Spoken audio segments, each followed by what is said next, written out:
AI-generated hands often look unnatural. Extra fingers, missing joints, or palms that seem to melt into wrists. Why does this happen? One major reason: poorly annotated training data.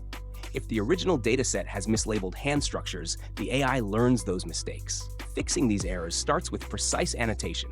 That's where Labellerr steps in, a platform flexible enough to handle pre-annotated images and raw data.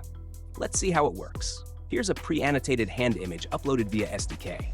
Notice the misplaced dots on the knuckles.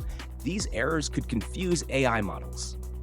If the annotation points don't match real hand anatomy, the model learns the wrong patterns and produces unrealistic results. That's why it's so important to review and correct these details.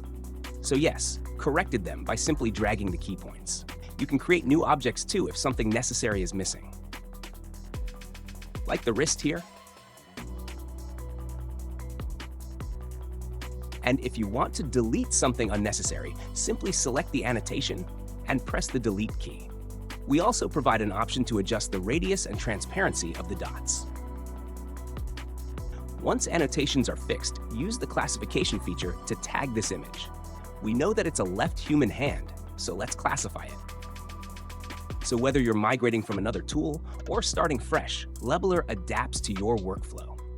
Book a demo with Labellerr to know more about different annotation types. Link in the description.